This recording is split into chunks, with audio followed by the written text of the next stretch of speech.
Brother Bob, we're here tonight to talk about one of the greatest conspiracies that's probably in the last 100 years at least. I mean, I know there have been a lot of conspiracies, but this thing, Planet X, is making a comeback right now. Now, I said 100 years. Obviously, Planet X goes way back beyond that, but, you know, it didn't really start coming to the surface until really, from what I've researched, from 1900 until now is when it really started coming to the surface. And more specifically, it seemed like after 1970 into the mid-'80s, it was really talked about, and then it disappeared, and now it's making a comeback. So let's just take a moment and talk about, because I believe Planet X is tied into the sixth seal in Bible prophecy. I believe it is probably almost sure what causes that sixth seal. But could you just let's open it up there, sure, and let's talk about Planet X, and just give me all you know on the subject. And where did it start with you? That'll take a couple of months, but let's just scrape on the surface today. The bottom line is you run with it, brother.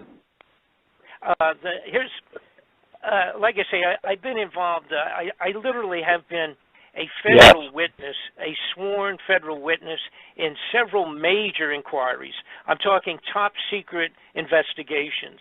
I actually worked with and completed reports for the Senate Intelligence Committee. I have worked for and with cooperatively some of the few, I use that word, honest senators and congressmen.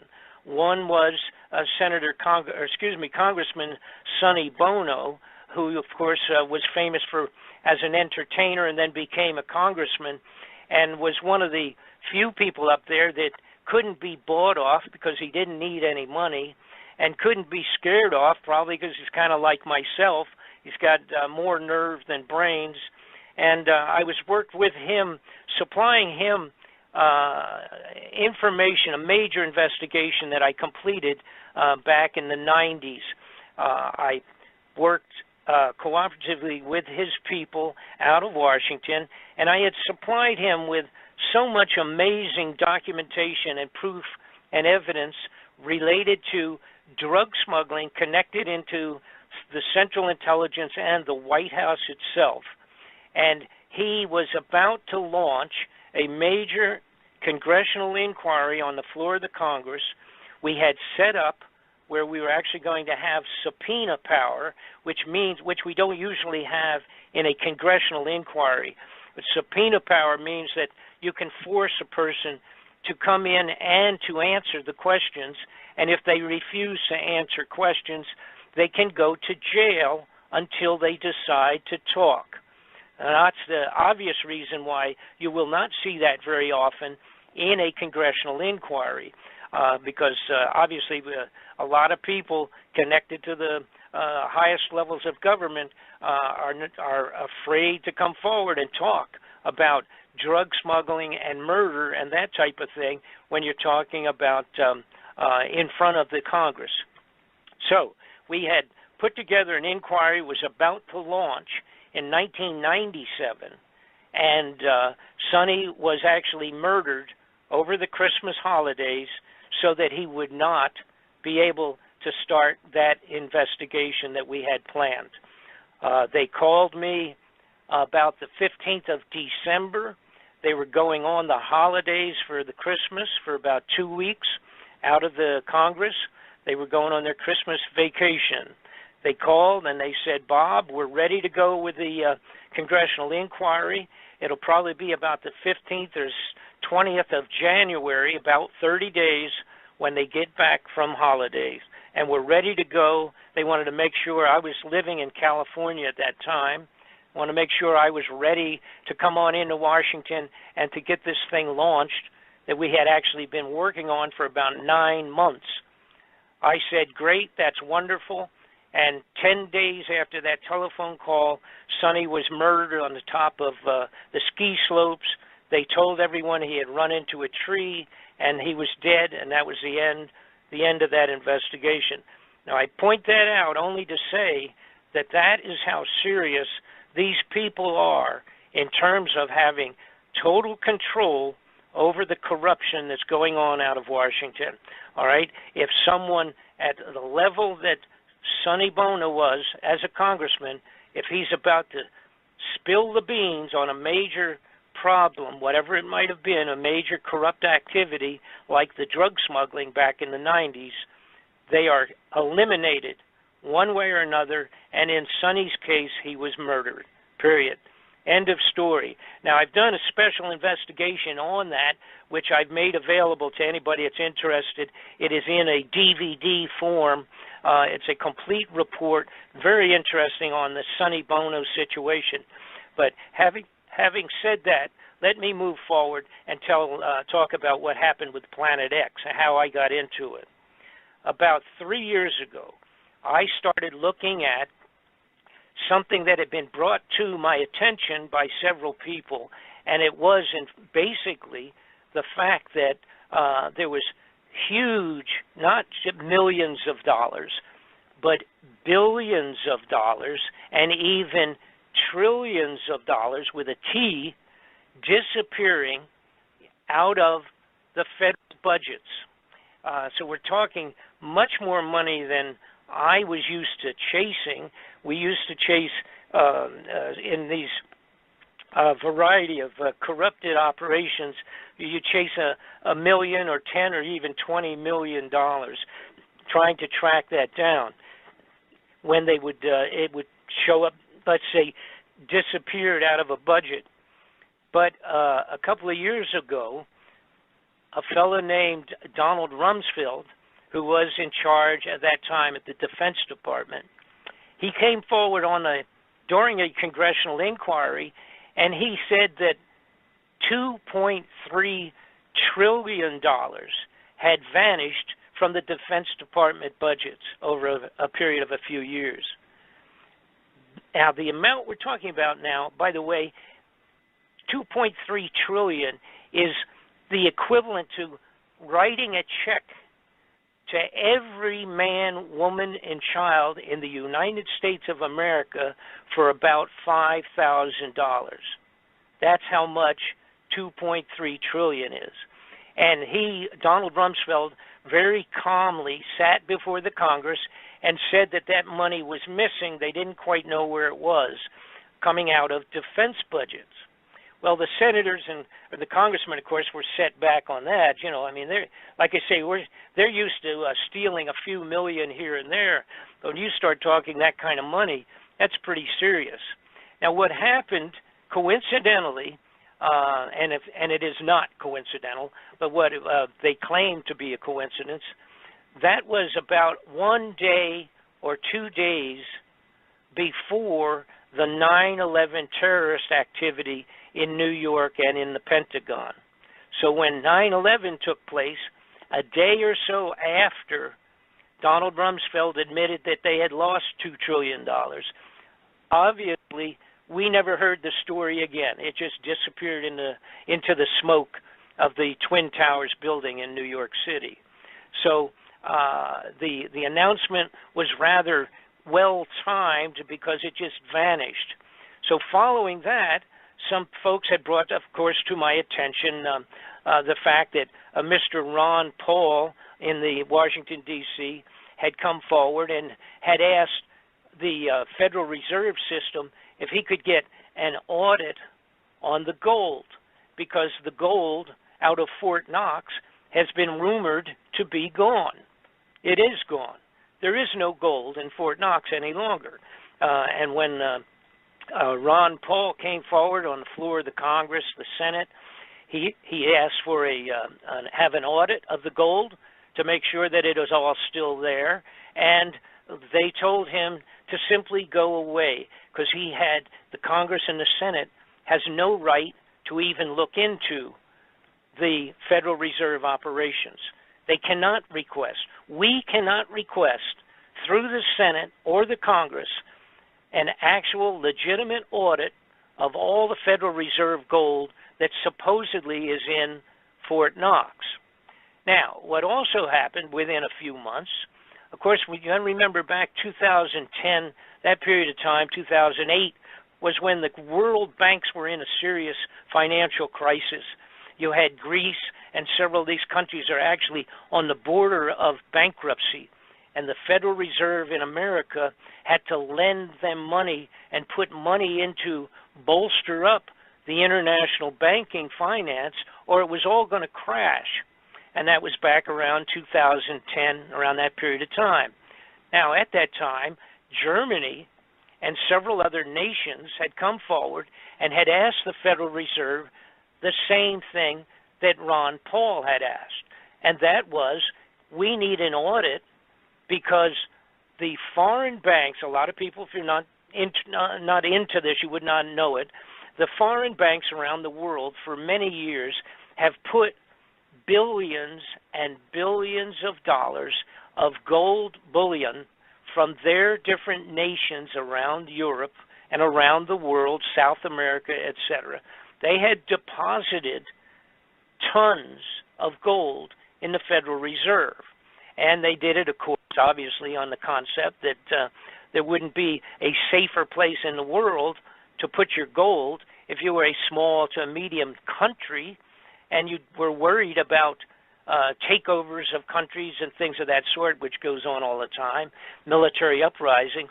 They put tons and tons of gold into the Federal Reserve Fort Knox. When Germany and 6 or 8 other nations came forward in about 2013, 2011, that period of time, they came forward and they said, we need to take some of our gold out of Fort Knox and put it back into our own reserves here so we can stabilize our financial condition. Guess what happened? The Federal Reserve System told those countries that they could not have any gold out of Fort Knox. And the best that they could do for those countries was to give them an audit of the gold, but that would not be until 2020. 7 years, actually. The requests came in around 2013, and in 7 years, the Federal Reserve said they could give them maybe give them a little bit of gold, or maybe give them an audit and tell them how much was in there being held for them. So at that point in time, this is a couple of years ago, it really red flagged for me. I thought, wait a minute, something really is rotten in Denmark. We have all this money disappearing from standard legitimate funding out of Washington, just vanishing. And then we have the gold at Fort Knox is gone. I mean, it's gone. If it was there, they would show it to the appropriate people, and they're just not doing that. The bulk of the gold is gone. So, and by the way, to add to that, a fellow that was in charge of the International Monetary Fund, a Frenchman, he came over, flew over, a wealthy billionaire of himself in his own right, flew over in his own jet from Europe, and he requested an audit and said that we have to know, for the International Monetary Fund, we must know what the status is of the gold, what's going on, because it appears that it's all gone. They told him that they were not going to give him an audit for the International Monetary Fund that he headed up in Europe. So he threatened the Federal Reserve System. He told them that if he didn't get an audit and get in to look at the money and account for the gold, that he was going to go on the floor of the United Nations and demand under the United Nations that all of the countries that had put their gold in to Fort Knox would have permission to have a complete audit and to withdraw the gold that they needed right now at this point in time for him. A couple of years ago this was, that he wanted to have an audit or the gold itself taken back out of the system, and that he was going to force it on the floor of the United Nations. Well, the following week, 2 or 3 days after that threat to the Federal Reserve out of in New York City, while this gentleman was still in New York City, actually on his plane, getting on his private jet to fly back to Switzerland, to Geneva, wherever he was going at that time, the local New York State Police Department pulled him off his plane, had him arrested on the basis that he had sexually attacked and chased a maid from the hotel he was living in New York City, and had sexually harassed a maid, and they were arresting a billionaire, and they were going to put him in jail in New York City. And the deal that was cut was that if he would shut up his mouth, they would permit him to go home and get on his plane if he didn't bother them about the gold any longer. And so here you have a billionaire in charge of the International Monetary Fund, distribution of money throughout Europe, is arrested with a ridiculous charge. I say ridiculous because I would have to assume that a billionaire that's paying $1,800 a day for a hotel room and flying his own jet with his own crew from Geneva, Switzerland to visit New York is probably not chasing the maid around his hotel room. Of course, he said he wasn't, but that was the end of it. They scandalized this fella, put him back on the airplane, and sent him back to Europe without any information on the gold. So, as I say, to get back to my own situation, I right away I realized, when you're talking about trillions of dollars vanishing, and then you look at the rest of the scene, for example, changes that had taken place for 20 years with the space program being very, very different from what it originally was, and the expansion of what they called continuity of government within the United States, and the fact that they were arming the police departments with military weapons all over the United States, it started to really bother me. It was a matter of what is going on? What is it that would cause these guys, who usually steal what they want to, cover it up, and build them a new home in Tahiti or something for vacations and get away with it? But now they've changed direction. They were doing something else, because you cannot even money launder $1 trillion. If you were the biggest drug smuggler, an arms salesman, you can't money launder $1 trillion. It's impossible. I mean, you could break it down into hundreds of millions, but it's just not what I refer to a common thievery of money that might take place out of a criminal offices in Washington, D.C. It didn't make sense. And then I remembered in the 90s, I had several people contact me, and they said, Bob, I have films of the construction of underground facilities all over the United States. And that came to me from several people. Some of them were truck drivers who told me fantastic stories about having an 18-wheeler, 40-foot truck filled with foodstuffs being delivered into a government facility, and they would follow the map where they were supposed to go, and there was nothing out there. Let's say it was outside of Texas in the desert area, and they would go, and the side of a mountain would open up, and they would drive down inside of a mountain, and it would close behind them.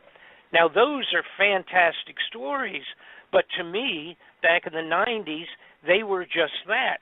To myself, that was almost an outrageous kind of a story. They would tell me about going into an underground facility in Tennessee and driving for 600 miles under the ground.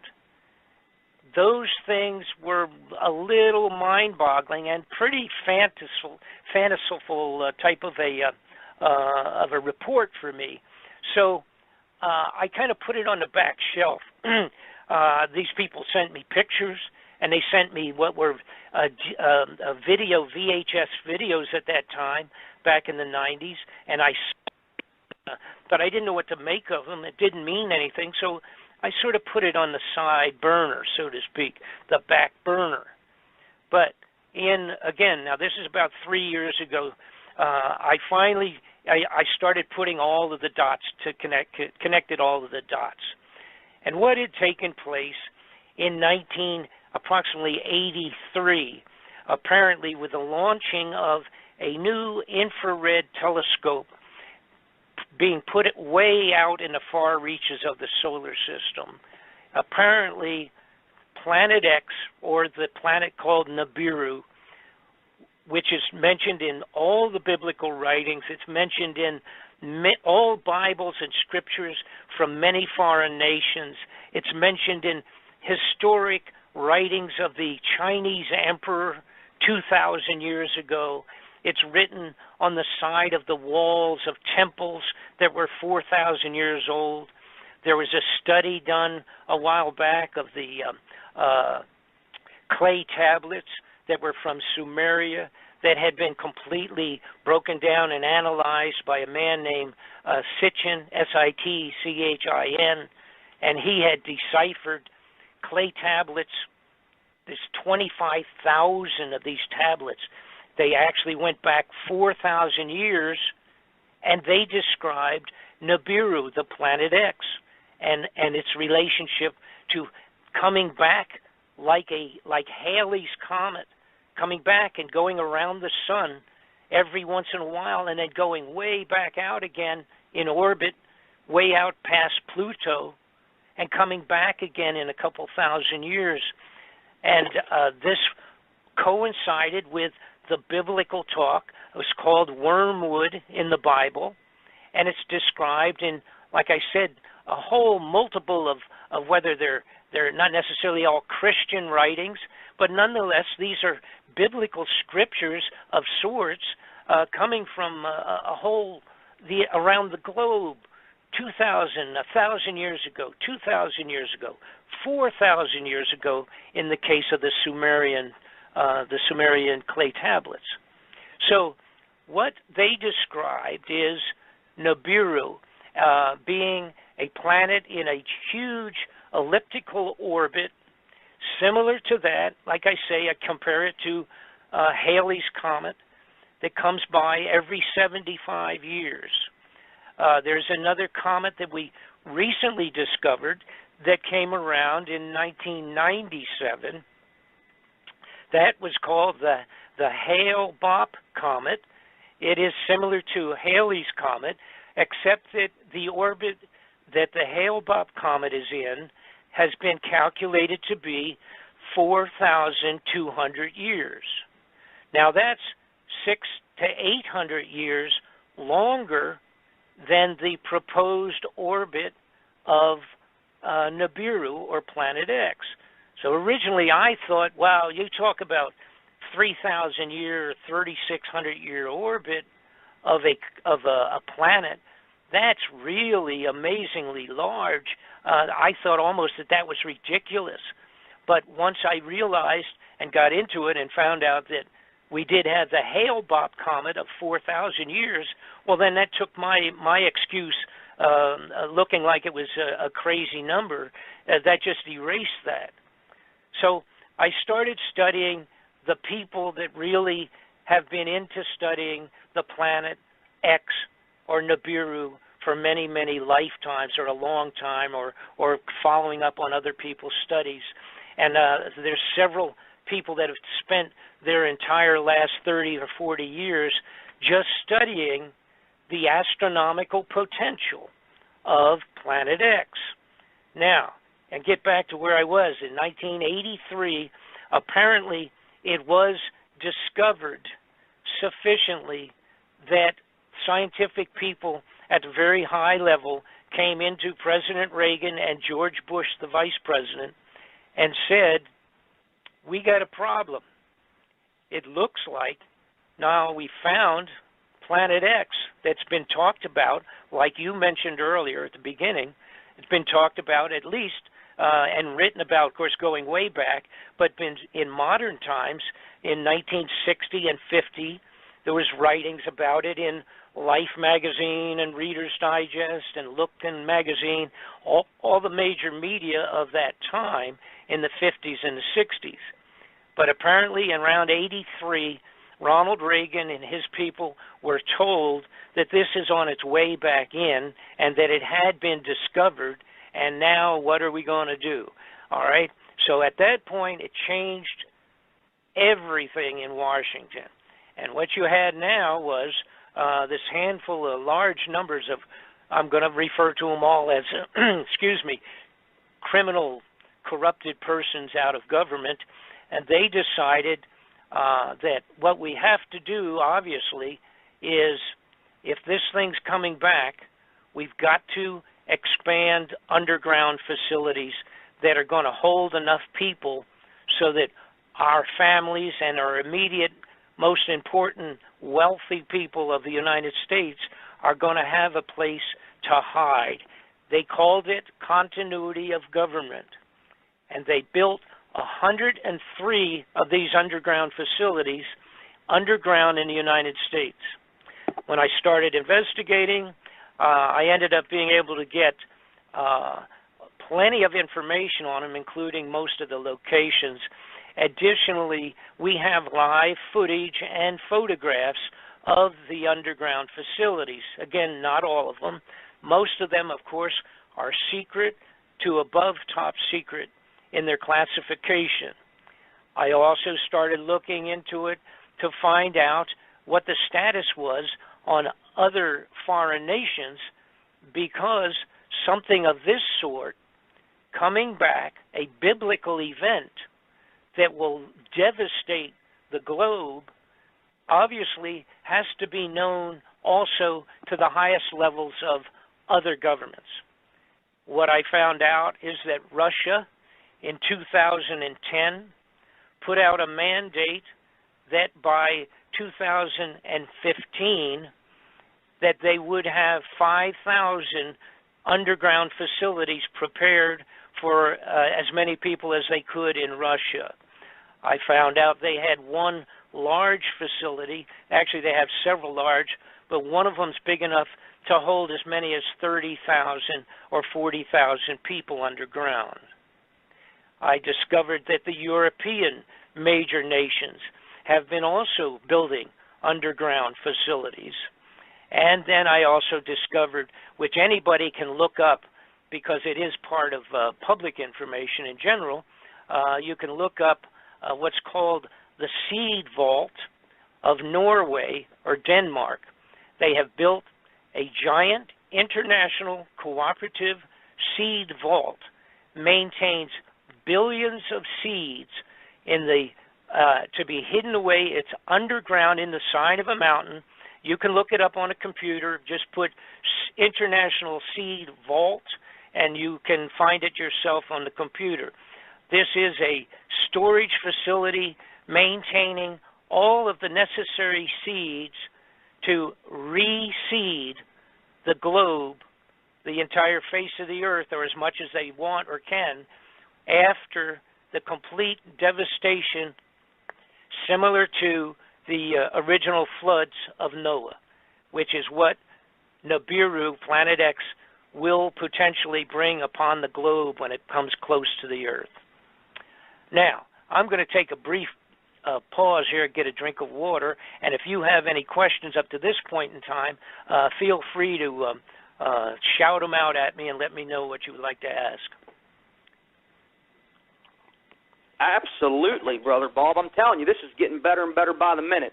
Wormwood in the Bible, to me, is more referring to a meteor falling into the waters, and I don't believe it's specifically talking about Planet X. However, Doug Elwell, author, says, author of the Planet X and the Sign of the Coming of the Son of Man, says he sees Planet X in the Bible through his understandings of Scriptures.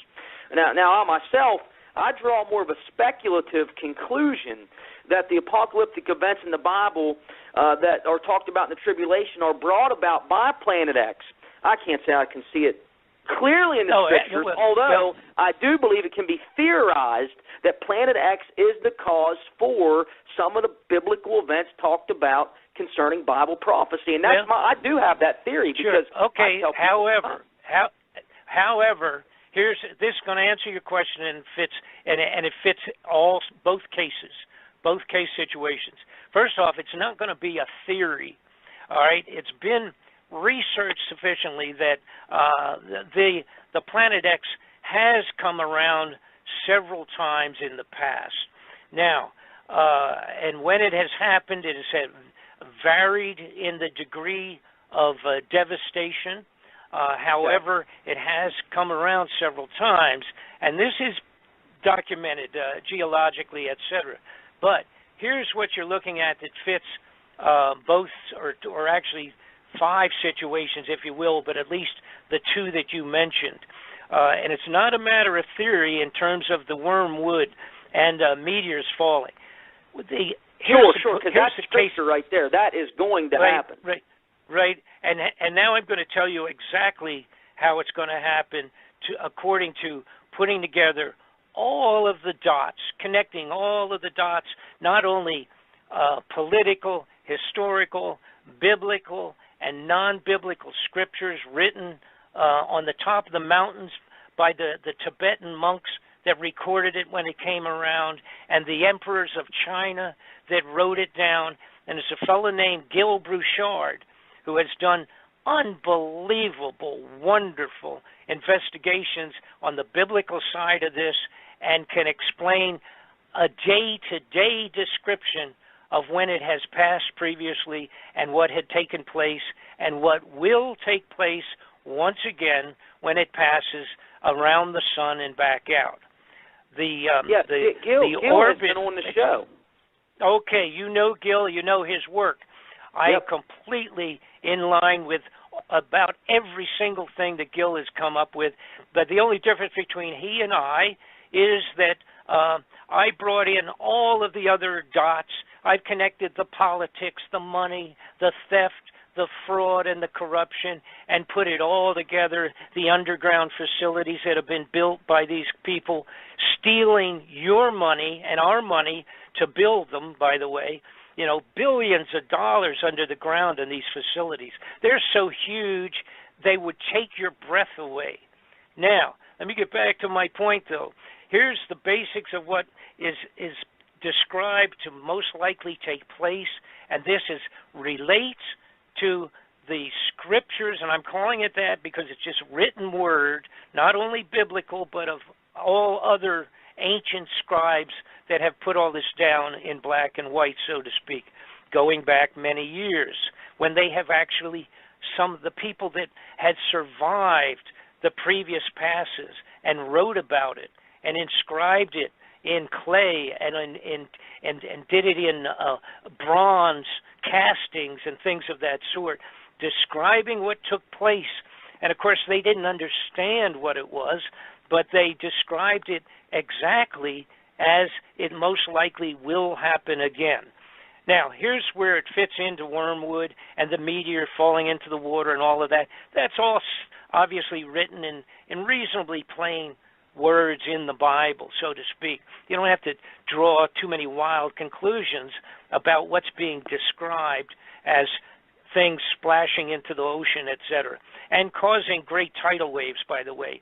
Tidal waves are going to be unbelievable, tsunamis when this comes around.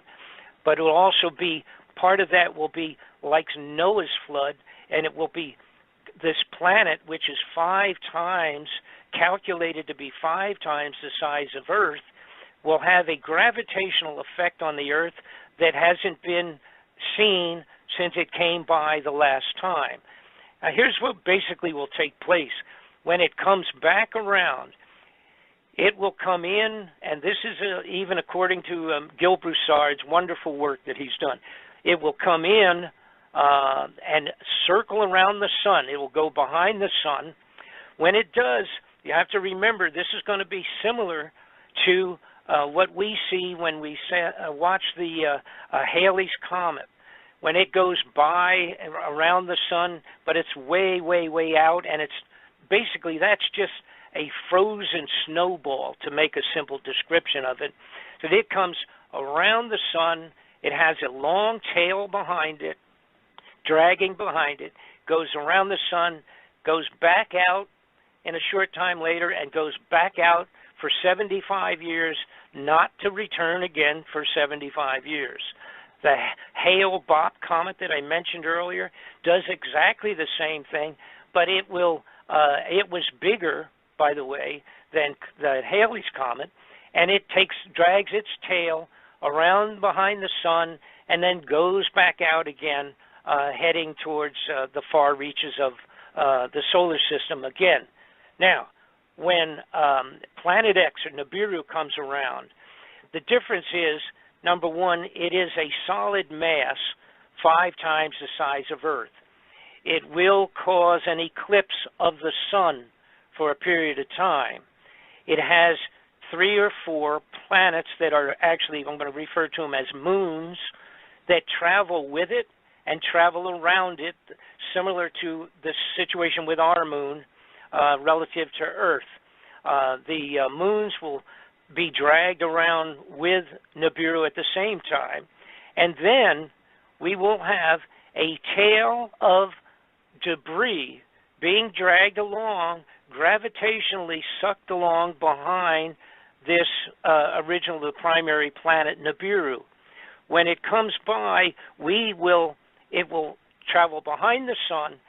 The Earth, on its regular rotation around the sun, will in fact pass through the tail of Nibiru. When it does that, you will have the equivalent of the biblical meteorites that fell upon the Earth in hail and brimstone. They didn't know how to describe it, but basically we're going to have flaming meteors of different sizes, meteorites, crashing. Actually, we will be crashing through that debris. It will take about an hour travel time to pass through it. Then, bearing in mind now, the Nibiru would be ahead of the Earth, going around the sun, and it will take about 155 days for Nibiru to come out the other side and head back towards outer space once again, not to come back for some unknown period of time. Now, there's a debate between 2 or 3 different groups of people that have been studying this, and that's okay, because it doesn't affect the bottom line on this. The debate is whether it comes around in 3,005 or 3,600 years, or if it comes around 350 years, which is closer to the figure that Gil Broussard believes in, doing his studies. And he has very good information to back that potentially up in terms of the numbers of years. All right, so here's what I'm saying, where it doesn't make any difference to you and I. If this comes around in our lifetime, then we're talking, it doesn't make any difference if it's been out for 3,000 years or if it has come around 10 times 300, which would be 3,000 years, and coming around 10 times since that same period of time. So in other words, it doesn't make any difference if it's 3,000 or if it's coming around every 300 and 350 years. It does not make any difference, because if it comes during our lifetime, we are the ones that will have to face whatever it will bring with it. And the meteorites, those things where the biblical students talk about that being what is written of in the wormwood, I believe what it is in reality, it is Nibiru itself is the wormwood, and all of the debris that will hit Earth when we go through the tail of that thing. Actually, we will plunge through the tail, and it will take whatever. I think it's about 1 hour of actual going through the tail itself. It's actually mathematically been analyzed, but sure. That will bring with it, you see, that will bring with it a multitude of meteors, etc. And I must say this, we already have an increase and a multitude of effects today from Nibiru, and I'll be glad to talk about a whole bunch of that when we get back. Yeah, that's so great. Have to take We're a break. almost at the top of the hour break, and I'm having just such a good time talking to you tonight. We are on with Bob Fletcher, BobFletcherInvestigations.com. Just in 5 minutes, we're going to hit a break. But before we do, I want to talk about one more thing, and then when we come back from the break, I've already talked pre-show with Brother Bob about doing some questions. So I'm going to let some of our callers ask Bob Fletcher questions concerning Planet X. Now, I'm sure someone's going to want to know, when is this thing going to come? When are you expecting it? Now, I've talked to Brother Gil Broussard a lot, both on the air and off the air. We've had conversations late in the evening, and he's went over all of his different research with me privately, and the man is incredible. But, Bob, you're an incredible investigative researcher yourself. So before we go any further, I want to leave you with this thought, and then we're going to come back on the other side of the break, and we're going to take questions. So my father's on here, and Big Mike is on here. John Glencoe's on here. I think there's a couple others. I'm going to try to check with each of you to see if you have a question pertaining to Planet X or a comment. But before we do this, ladies and gentlemen, I want you to hear this. January the 16th, 2015. Oh, before I say this, and this is important, if you want to hear Donald Rumsfeld for yourself announce to the world that $2.3 trillion went missing, you can hear that on YouTube. It's chronicled. That's a matter of record. I mean, you can pull the video up on YouTube, and you can watch it for yourself. He announces that to the world, and then, I believe it was September the 10th, 2001. Isn't that what you said? Yeah, it's about 1 or 2 days before the 9/11. And by the way, everything that I'm talking about and many, many more items of extreme importance, totally just on this incoming of Nibiru and Planet X, the return, is in a double DVD that's available to everyone. I worked 3 years putting it together. It's extraordinary in the content. Live, we have Donald Rumsfeld's on there, but I have live pictures. I have even pictures of the Chinese underground facilities, the Russian underground facilities. I have everything covered.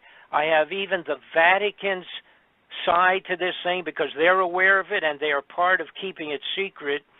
I have everything that you would ever ask in a question has been answered on our DVD, and it is available to everyone through my website. But I'm going to get off now, and you go ahead, and when you want to have some questions, I'll be glad to answer them. If I can't answer them, I'm just going to tell you that I can't. But I will probably be able to answer any questions you have. Awesome, and that DVD is available at BobFletcherInvestigations.com. Now listen, when you go to BobFletcherInvestigations.com, you are going to see a lot more than just a DVD there. I mean, you read the articles and the reviews that people have written on his website for yourself. They're right there in plain English. You can see what people are saying about Bob Fletcher's investigation. But listen, before we take the break, and we're going to do that here in just a couple minutes, it's 10:57 East Coast time, Interstellar Realities Radio, blogtalkradio.com/Interstellar Realities. Before we take the break, I want to leave you with this. It was January the 16th, 2015. Space.com, okay? Now, we're not talking about BelieveAlie.com or Gullible.com or DopeyTheDwarf.com, okay? And if those websites are real, I'm not trying to be critical of those websites, but that's just to prove a point. Space.com is a very credible website. I mean, this website may not be the most credible in the world, I don't know, but I know that they put some good information on it. It's trafficked a lot by a lot of people. January the 16th, 2015. Here's the article. Space.com.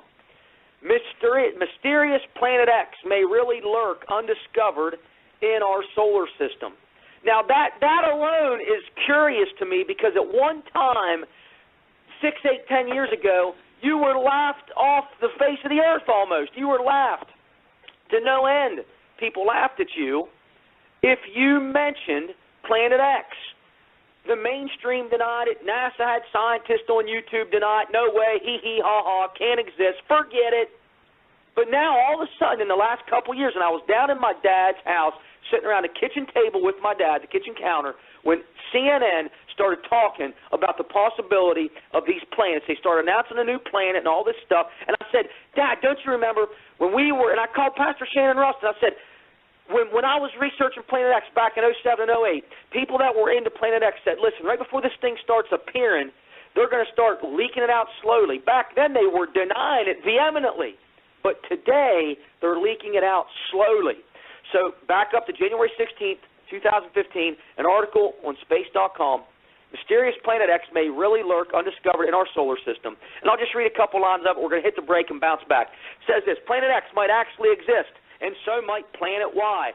At least two planets larger than Earth likely lurk in the dark depths of space, far beyond Pluto, just waiting to be discovered. A new analysis of the orbits of extreme trans-Neptunian objects suggests. Okay. Can't say anything else. I hope that's a cliffhanger for you. We're going to be back with more on this article and much, much more from Brother Bob Fletcher. This is Interstellar Realities Radio. Friend, I was once again tucked away in the Appalachian Mountains of western Pennsylvania. We are live with Bob Fletcher. My dad is now live with us as well. We have red mics on Dad, red mics on Big Mike. Brother John Glenkill, I see you out there, and I want to get to you, my friend, too, as soon as we can. But, Dad, Big Mike, you're on live now, and you've heard Bob talk here for the last hour, and he has covered a lot of stuff. I'll be honest, the first 30 minutes was over my head. I mean, the stuff he was disclosing to us about the United States government and all the different the scandals, the things that have happened that no one knows about, and his toy company and all those things. I'll be honest, I wasn't quite ready for all that. I was just floored by that information. But now we're trekking with Planet X, something that we have all talked about privately, probably on the radio show before. So, Dad, Big Mike, you're on with Bob. Want to use, if you could, fire out a question or a comment you have pertaining to what he's been talking about